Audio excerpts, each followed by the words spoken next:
Mom, why are you sleeping out here? I sent enough for you to live like a queen. Who did this to you? You trusted the wrong hands. I thought you'd forgotten me. You buried my mother in silence. Home was always yours. I'll never leave your side again. Now, we start over. Together, Ethan Whitaker came home wealthy, weary, and eager to hand his mother the life she'd once dreamed about. But before his car reached the neighborhood he'd bought for her, the traffic thinned near a chain-link fence, and that was where he saw an elderly woman in a torn shawl, sitting beside a cardboard sign that read "Anything helps, God bless." He glanced once, then again, and the air left his chest. The homeless woman on that broken stretch of sidewalk was his mother. Welcome to today's story. If you enjoy emotional drama and shocking twists, don't forget to like this video and subscribe for more unforgettable stories. And before we begin, let me know in the comments where you're watching from. 6 hours earlier, Ethan had believed he was flying home to celebration, not to a revelation that would tear his entire world down to the studs. The Chicago air felt heavier than he remembered when the airport doors slid open. After nearly 7 years building an investment firm in London, even the smell of the parking garage felt like a piece of childhood coming back to him. Ethan was 41 now, tall in a tailored beige three-piece suit, one leather bag in his hand. The quiet, guarded confidence of a man built from long red-eye flights and harder conversations. His driver loaded the luggage into the black sedan and opened the door for him. "Home? Mr. Whitaker?" "Not the penthouse first," Ethan said. "Take me to my mother's place." He hadn't told a soul he was coming. Not even Simone, his fiancée. He wanted to see his mother's face the moment he walked through the door, the way he'd imagined it 1,000 times in hotel rooms across 3 continents. For 7 years, Ethan had told himself he was doing right by her. Every month, he wired money. Mortgage, groceries, home care visits, extra cushion for anything unexpected. Simone had offered to handle the details from Chicago because she was already there, already close. Already part of the family in every way that mattered. "She's stubborn, but she's happy," Simone always said, warm and easy on the phone. "You know how your mother is." Ethan had believed her because believing her let him keep working, and the guilt of the distance was easier to carry when the transfers cleared on the 1st of every month. The sedan eased out of the terminal and onto the expressway. Glass towers gave way to older streets, narrower sidewalks, storefronts he half remembered from a life ago. Somewhere near a boarded-up brick warehouse, traffic slowed to a crawl, and that was when he saw her. At first, she was only an old woman by a chain-link fence, gray hair loose around her shoulders, a knitted shawl wrapped tight against a body that had grown smaller than he remembered. A styrofoam cup sat by her feet. A cardboard sign leaned against a black trash bag. Her hands were folded in her lap the way she used to fold them at church. His breath stopped. "Pull over. Right here. Right now." He was out of the car before it fully stopped, his polished shoes striking cracked concrete too hard. Simone, who had somehow been called by the driver and arrived in her own car moments behind him, stepped out onto the sidewalk in a green wrap dress and heels that didn't belong on this block. Her designer bag clutched against her side, her face already arranging itself into something careful. The woman on the ground looked up slowly, blinking against the low sun. Ethan's leather bag slipped from his fingers. "Mama?" Loretta Whitaker went completely still. And for one broken second, Ethan saw the woman who had raised him alone on a nurse's aide salary, the woman who had ironed his one good shirt for every graduation, the woman who had promised him she would never be a burden to anyone. Her cheeks were hollow now. Her eyes, still kind, carried a shame that didn't belong to her. "Ethan?" she whispered, and the sound cracked something loose inside him. He dropped to his knees on the filthy pavement, not caring about the suit, not caring about the strangers walking past, not caring about anything but the woman in front of him. "Mama, what happened to you?" Loretta lifted a trembling hand and touched his cheek the way she used to when he came home from school with a scraped knee. "I'm all right, baby. Don't worry about your mama." It was the smile people use to shield someone from a truth already showing through the cracks. Don't tell me you're all right. Don't you dare tell me that. Behind him, Simone stepped forward carefully on her heels. Her voice pitched, low and sympathetic. Ethan, sweetheart, let's get her up. Let's get her somewhere warm. We can talk about this at home. He turned his head slowly toward the sound of her voice, and something in the way she said we made the hair on the back of his neck rise. He hadn't seen Simone in 8 months, not in person. She looked exactly the way she looked on their video calls, polished, poised, expensive, and his mother, for whom he had wired more than enough money to live twice over, was sitting on cardboard beside a trash bag. Loretta's eyes flicked toward Simone once, then away again, and that single small movement told Ethan more than any conversation could have. She wasn't surprised to see her. She wasn't surprised at all. How long, Mama? How long have you been out here? Loretta looked down at her folded hands. A while, baby. Since when? Her lips pressed together. Since the winter before last. Ethan felt the sidewalk tilt beneath him. A year and a half. A year and a half of transfers clearing on the first of every month. A year and a half of Simone telling him his mother was fine, was resting, was napping when he called at the wrong hour, was at her water aerobics class, was at Bible study, was anywhere except where she actually was. He looked up at Simone, and the practiced softness on her face didn't quite reach her eyes. Get in the car, Ethan said quietly. Simone blinked. Which car? Any car. Not mine. He helped his mother to her feet. She weighed almost nothing. The trash bag beside her, he realized with a sick lurch, wasn't trash. It was everything she owned. He carried it himself, one hand around her thin shoulders, the other clutching a bag that held a lifetime pressed into a few pounds of fabric and paper. The driver opened the back door of the sedan without a word. Simone stood on the sidewalk in her green dress, watching, her mouth slightly open, and for the first time since Ethan had known her, she seemed to have nothing polished to say. Ethan, she tried again. Not now, Simone. Please, not one more word. The car pulled away from the curb.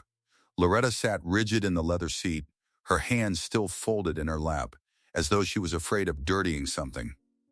Ethan reached across and took one of those hands in both of his. It was colder than he remembered, thinner, the wedding ring long gone. Where do you want me to go, Mr. Whitaker? The driver asked gently. Ethan opened his mouth and realized he didn't know. The house he'd bought for her 3 years ago was on the north side, a small brick colonial with a garden and a sunroom. He had never actually stepped inside it. Simone had walked him through the rooms on FaceTime, aiming the camera at the crown molding, at the refinished floors, at the porch swing his mother supposedly loved. He didn't know now if any of that had ever been real. Somewhere quiet, Ethan said finally. A hotel. Something with a view she can rest in. His mother turned her face toward the window and watched the city slide past. A pharmacy she used to walk to. A bus stop she used to wait at. A church whose steeple lifted above the rooftops like something out of a memory she'd been trying not to visit. She didn't cry. That was the part that broke him. She just watched, quiet and composed, like a woman who had already done all her crying alone. Baby, she said softly, without turning her head. Don't be angry at her yet. Please, not until you know the whole thing. The words landed strangely. Not until you know the whole thing. Ethan studied his mother's profile in the low afternoon light, the way her lips pressed together, the way her eyes stayed fixed on something outside the window that maybe wasn't there at all. Mama, what does that mean? She shook her head once. Later, baby. Let me sit in this car a minute. Let me look at the city. It's been a long time since I rode in something warm. The sentence hollowed him out. He didn't push. He held her hand, and he watched the driver take them downtown to a boutique hotel near the lake. The kind of place with white glove service and heavy curtains, and a doorman who did not blink when a woman in a torn shawl walked through the lobby beside a man in a beige suit. Ethan asked for the largest suite they had. He paid in advance for a week. He asked for meals to be sent up quietly, without room service knocking twice.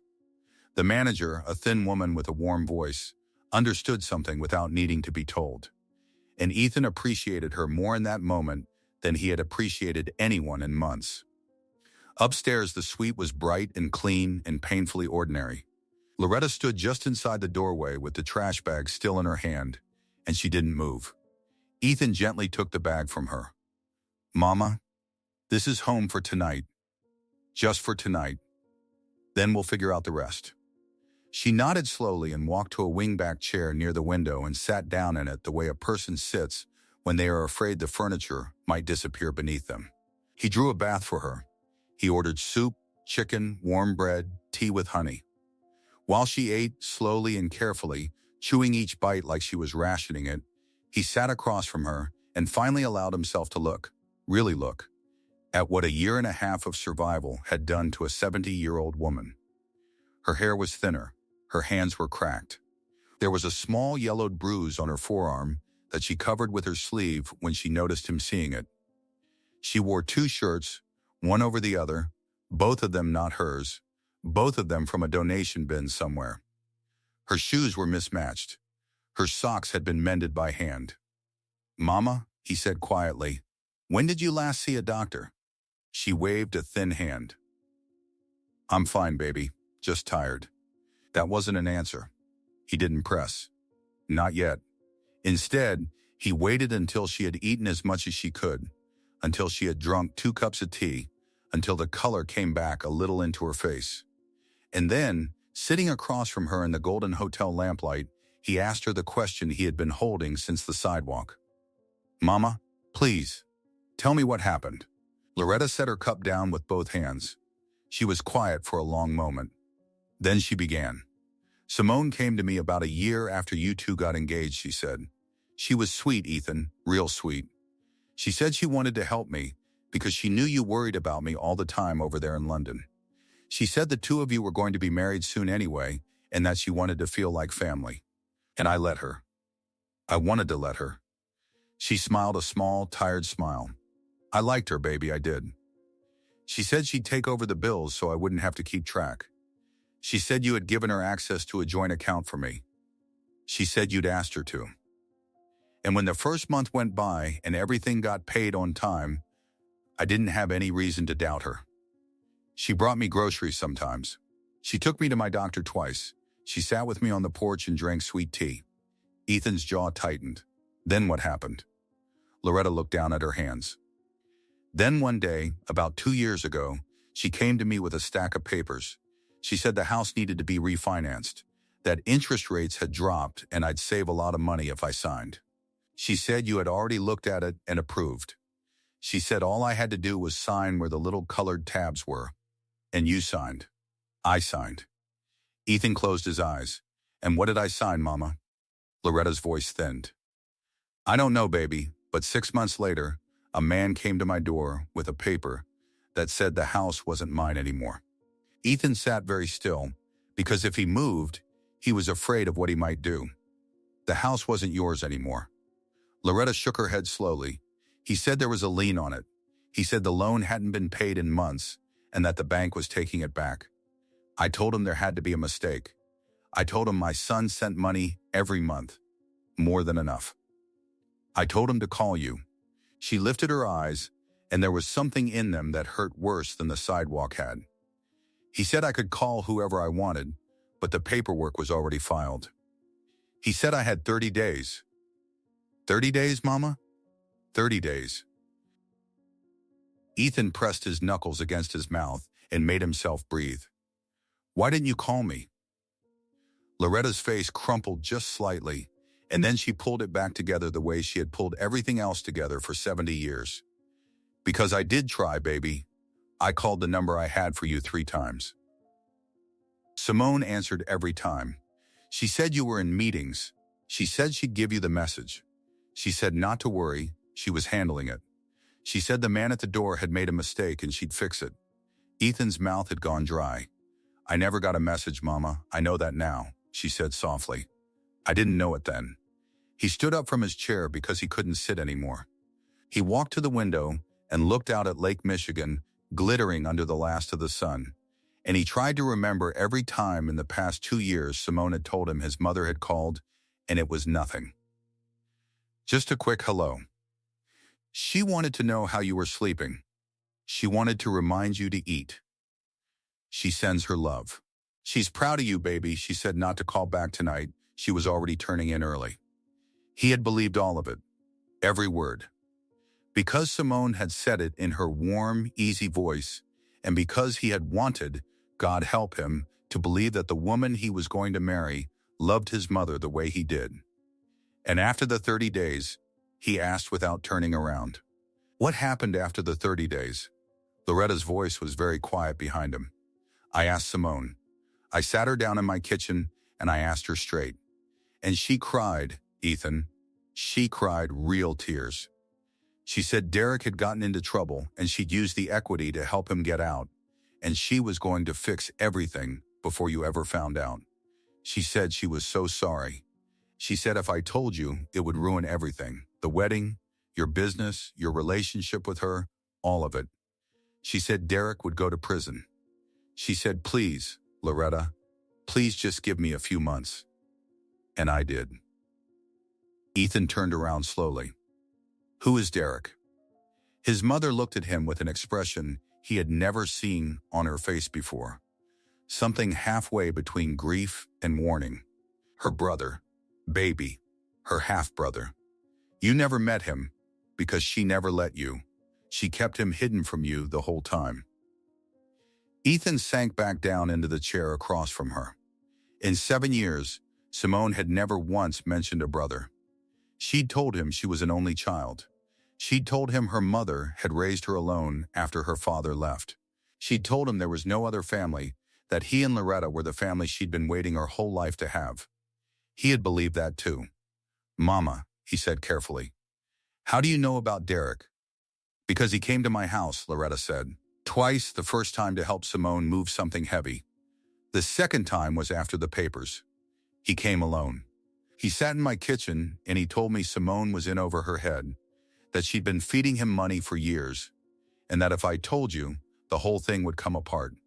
He wasn't threatening me, exactly. He was just tired. He looked like a man who had watched something spiral so far out of reach he didn't know how to grab it anymore. And then he left, and I never saw him again. Ethan closed his eyes. And the house. The house went to auction, Mama said. Simone told me not to fight it. She said she'd get me another one. She never did. Ethan sat with that in silence for a long time. Outside, the lake had gone dark, and the city lights had come up in their scattered constellation along the shore. Mama, where did you go after the house? She looked down at her hands. Simone put me up in an apartment for a while, a little one-bedroom on the west side. She paid the first 3 months. Then she stopped. She said money was tight, that the wedding was expensive, that she'd catch up. Then the landlord came. Then I was out. His voice came out flatter than he meant it to. And you didn't call me. I called, baby, 3 more times. Simone answered every time. He stood up again, this time because he was afraid of what his face would do if he stayed sitting across from her.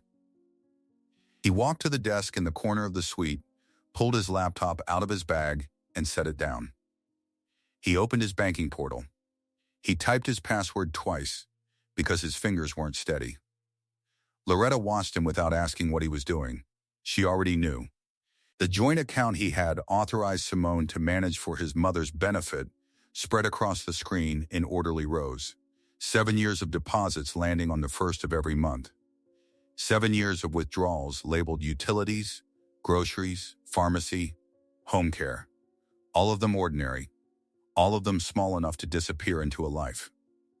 He scrolled further back. He clicked deeper. And there, tucked behind an administrative access page he had signed years ago, without reading past the first paragraph, was a second linked account he had never opened. Simone had. Larger withdrawals moved through that second account like blood through a hidden vein. 10,000 here, 15,000 there, and attached to nearly every one of them, The same reference name typed into the memo field, sometimes shortened, sometimes spelled out fully. D. Ellis. Derek Ellis. Ethan stared at that name until his vision blurred. He clicked the earliest transaction he could find. 6 years ago, almost the exact month Simone had first offered to help. He clicked the most recent one. 3 weeks earlier, $2,000, sent while his mother was sleeping outside next to a chain-link fence. He closed the laptop very slowly and rested both hands flat on top of it, because that was easier than letting them do anything else. Loretta spoke gently from her chair. "Baby, come sit down." He came back and sat down. She reached over and took his hand and held it the way she had held it when he was 7 and had lost his father to a job site accident and had not known yet how to breathe around the size of it. She held it now the same way. "Baby," she said, "don't waste this night on rage. Rage will keep. Tell me about your life. Tell me about London. Tell me anything. Just let your mama hear your voice while we're both warm." So he did. He sat with her until nearly midnight, and he told her about the firm and about the flat overlooking the Thames and about the small Turkish restaurant on his corner where the owner remembered his coffee order after the second visit. He told her about the deals he'd closed and the deals he'd walked away from. He did not tell her about Simone. She did not ask. Around midnight, she began to nod off in her chair, and he carried her, actually carried her, she weighed so little now, to the bed and pulled the blankets up to her chin and sat beside her until her breathing evened out. Then he went back to the desk. He opened his laptop again. He did not sleep. By dawn, he had a spreadsheet. Every transaction, every date, every memo, every reference to Derek Ellis. He had screenshots. He had the original signature page from the account he had authorized 7 years ago, and he had every subsequent authorization Simone had granted herself using that page as a foothold. He had, buried in the account history, a scanned copy of the refinancing documents his mother had signed with the little colored tabs. He opened them. He compared the signatures on the last page to the signatures on the earlier pages, and he saw, in a shape too clean to be an accident, that at least 2 of them were not his mother's hand at all. At 7 in the morning, he ordered a car. He kissed his mother on the forehead while she still slept, left a note on the pillow beside her promising he would be back before lunch, and rode across the city to the North Side neighborhood he had never actually seen with his own eyes. The house was exactly as Simone had described it on all those FaceTime tours. A small brick colonial with black shutters and a porch swing, a trimmed hedge along the walkway, a wreath still hanging on the front door from a season 3 months gone. He stood on the sidewalk across the street and looked at it for a long time. The car that was usually in the driveway was gone. A different car sat there now, a dark blue SUV with a rental sticker on the back windshield. He crossed the street and rang the doorbell. A woman he didn't recognize answered, a toddler on her hip, curls falling into her face. "Can I help you?" "I'm sorry to bother you," Ethan said carefully. "How long have you lived here?" She frowned slightly. "About 14 months. Why? Did you buy this house or are you renting it?" "Renting, from a management company." "Is there a problem?" "No, ma'am." "I apologize for the interruption. Have a good morning." He walked back to the car. He sat in the back seat for a full minute before he could speak. Then he asked the driver to take him to the address he had pulled from Simone's most recent electric bill, an address in a different neighborhood entirely, one she had never once shown him on a call. The building was a glass and steel condo tower on the near north side, with a private garage and a concierge in the lobby. Ethan stepped out of the car in the same beige suit he had traveled home in, and he walked into that lobby, and the concierge, a young man in a burgundy vest, looked up with polite recognition. "Good morning, Mr. Whitaker." He hadn't been introduced.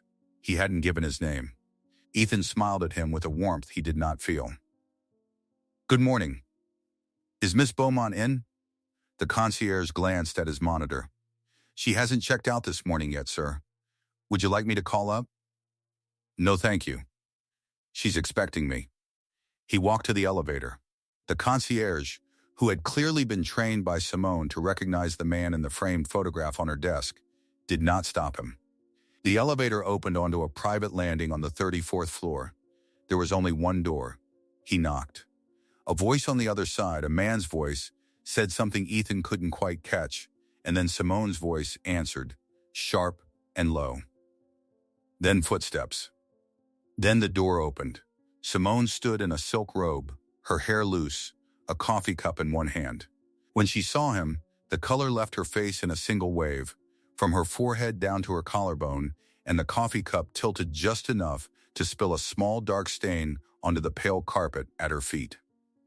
Ethan, she breathed. Oh my God. Ethan, behind her, in the open kitchen at the far end of a wide living room, a man in a wrinkled t-shirt stood up slowly from a bar stool. He was thin. He had Simone's eyes. He looked like a man who had not slept well in a long time. Ethan looked past Simone at him. Derek Ellis, I presume. The man didn't answer. Simone stepped forward, one hand out. Baby, please let me explain. This isn't what you think. Ethan did not step into the condo. He stood in the doorway with his hands loose at his sides, and he said, very quietly, my mother slept outside for a year and a half. Simone's mouth opened.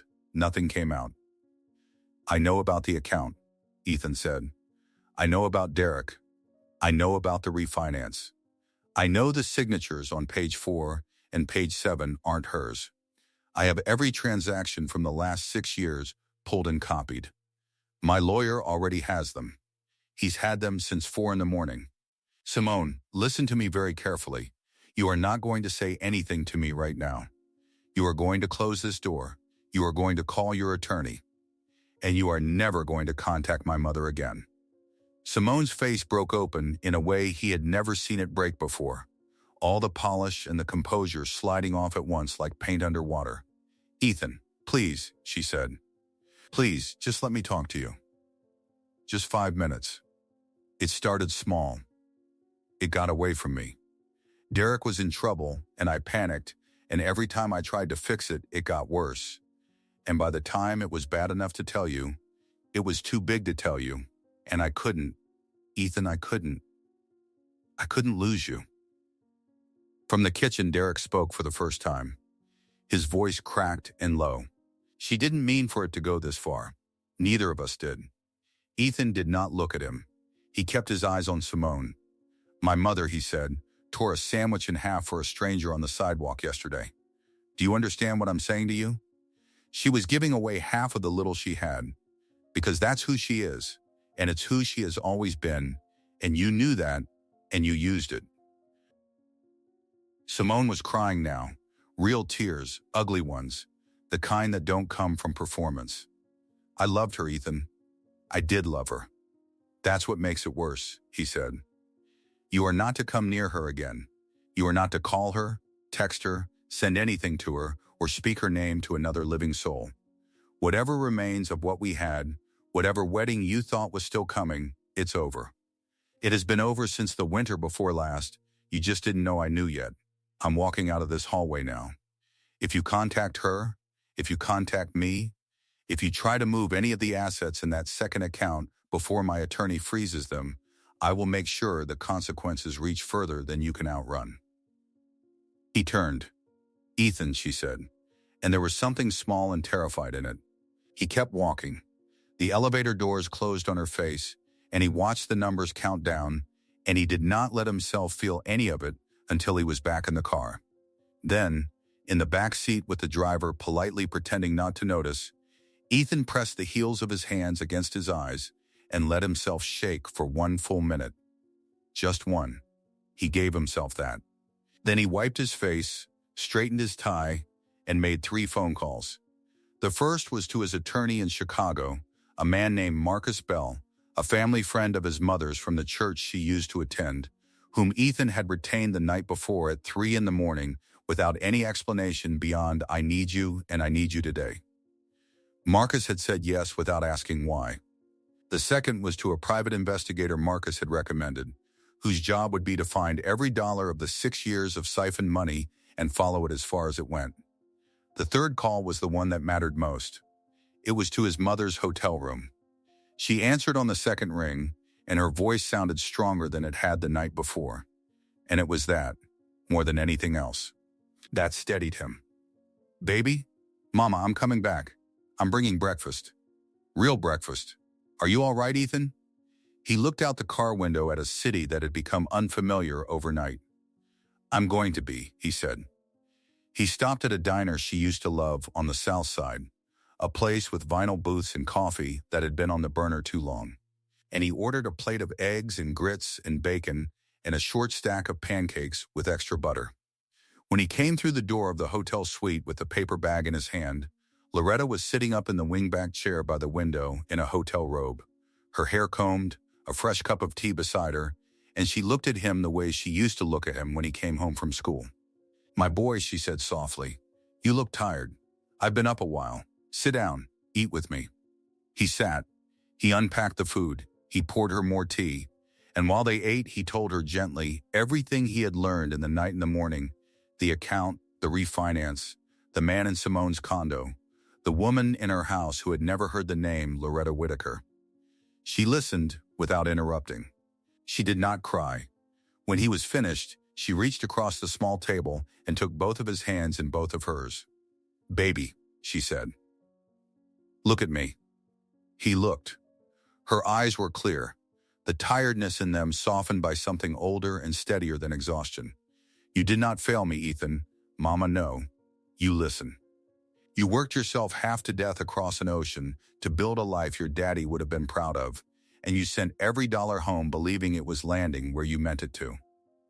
A woman who was supposed to be family lied to you and lied to me and lied to the whole world in between us, and that is not on your shoulders. Not one bit of it." He shook his head slowly. "I should have come home more. I should have called on the landline. I should have driven past the house one time, just one time, in 7 years. You were building something," she said gently. "And I was proud of you. I am proud of you. And baby, being proud of you kept me warm on some very cold nights. Don't take that away from me now by hating yourself for it." He put his forehead down on their joined hands, and he stayed there for a long time, and she did not tell him to sit up. She stroked the back of his head the way she used to when he was small, and she waited, and after a while, when he could breathe again, he lifted his head, and she smiled at him. "Now," she said. "What do we do next?" He wiped his face with the back of his hand. "First, we get you seen by a doctor, a real one, full workup. Whatever it costs, whatever it takes. Then we get you clothes that fit and a place to sleep that's actually yours. Not a hotel, not a rental, yours. Then Marcus goes to work on the house and the money, and the investigator goes to work on Derek and whatever's left of Simone's other secrets. And then, Mama, when you're strong enough, if you want to, you tell me the rest." Loretta tilted her head. "The rest of what, baby?" He looked at her carefully. "Last night in the car, you said not until I know the whole thing. I've been thinking about that. I don't think you meant just the house and the money." She was quiet for a long moment. Then she nodded slowly. "No, I meant more than that."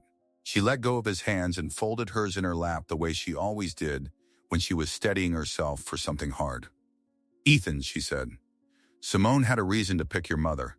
It wasn't random, and it wasn't just because I was easy to sit with on a porch." Ethan's spine straightened. "What do you mean?"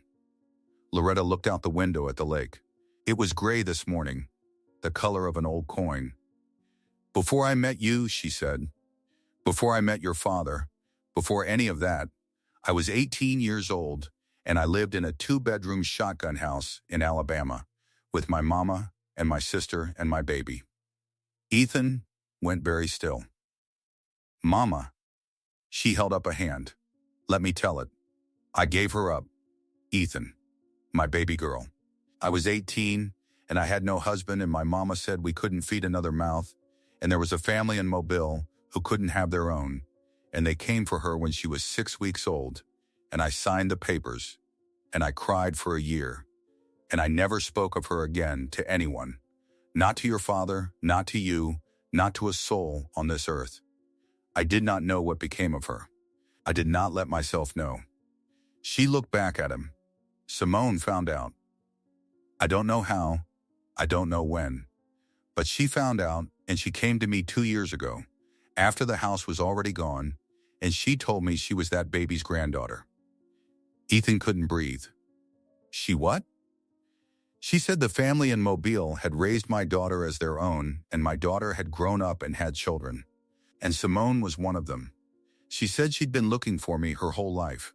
She said Derek was her cousin, not her brother.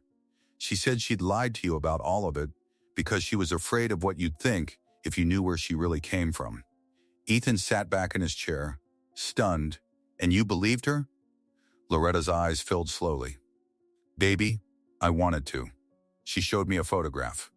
A little girl on a porch swing who had my mama's eyes. And I wanted to. Ethan sat with that for a long moment, the room around them very quiet. Was any of it true, Mama? Loretta looked down at her hands. I don't know, baby. I never did know. That's the terrible part. She might be. She might not be. I never got to ask my daughter.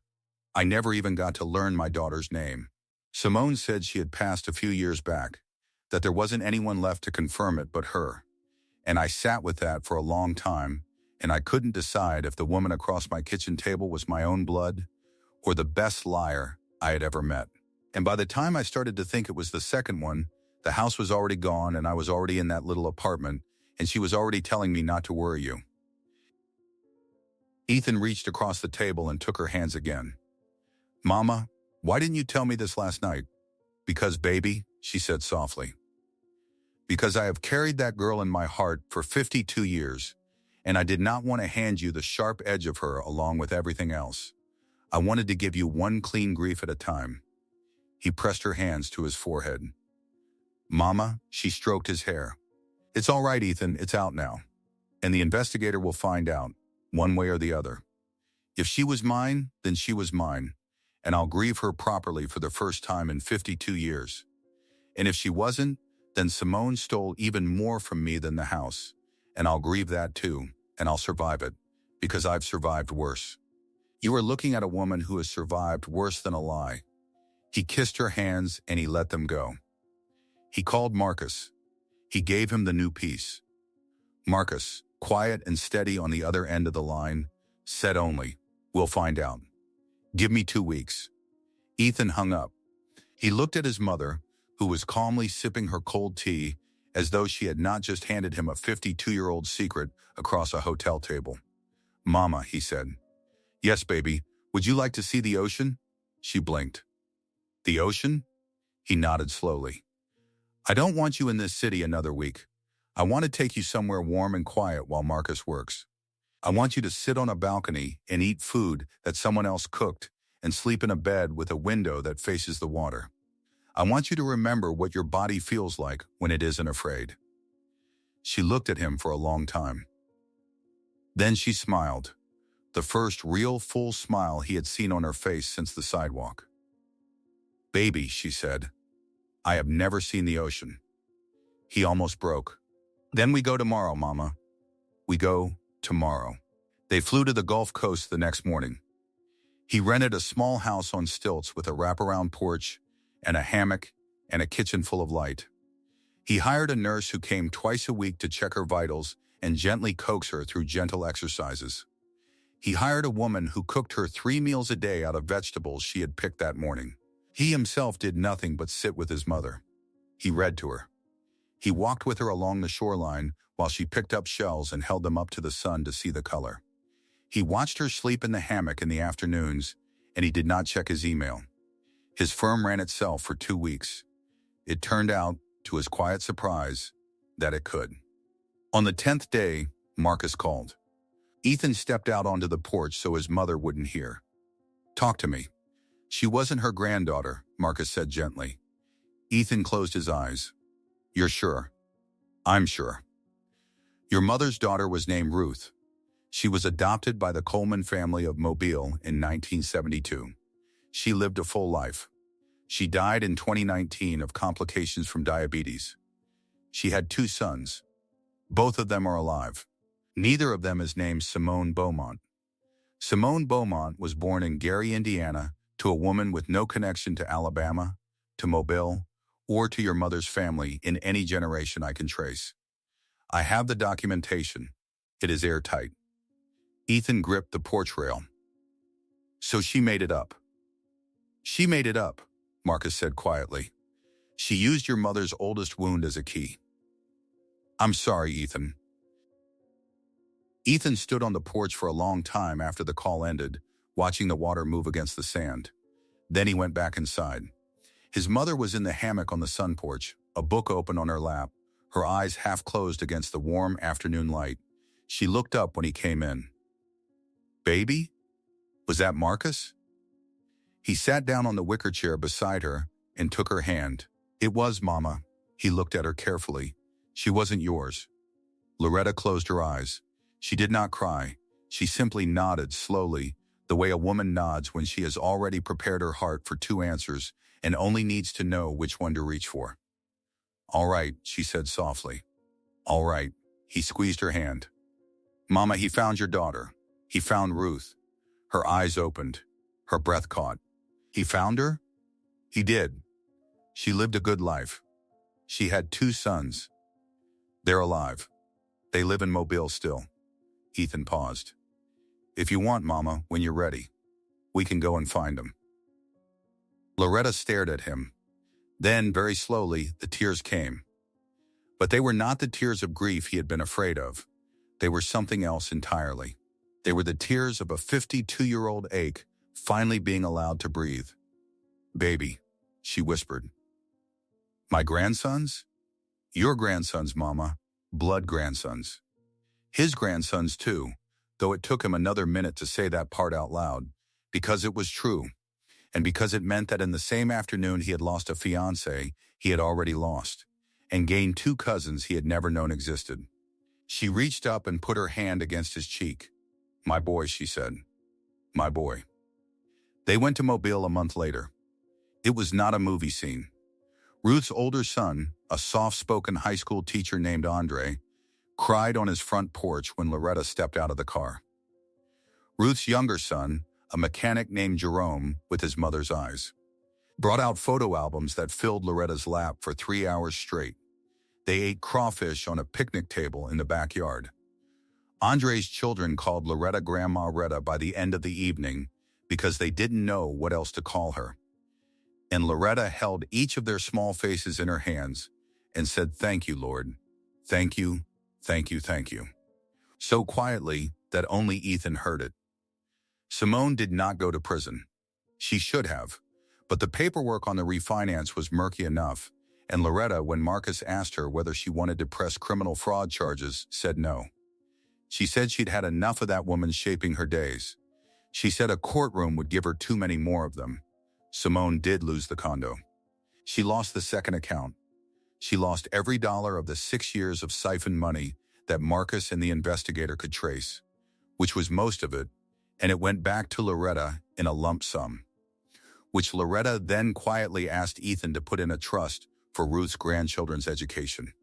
Derek, the investigator learned, had checked into a rehabilitation facility in Wisconsin 3 weeks after Ethan appeared in the doorway of that condo. He wrote Loretta a letter from there. She read it once and put it in a drawer and never spoke of it again. That was her right.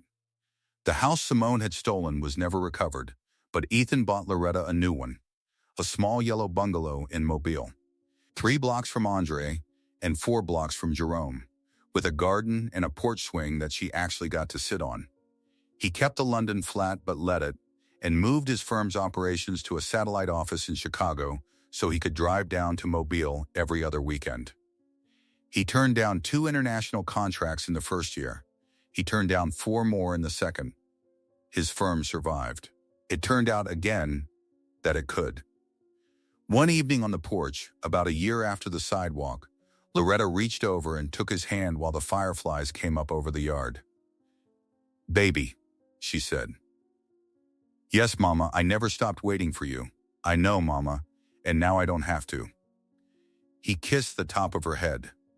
"No, Mama, now you don't. If this story touched you, If it reminded you of someone you have been meaning to call, please don't wait too long to make that call. Like this video, subscribe for more stories like this one, and tell me in the comments where you were watching from. Sometimes the people we love aren't asking for grand gestures. They are just asking for us to show up. Peace.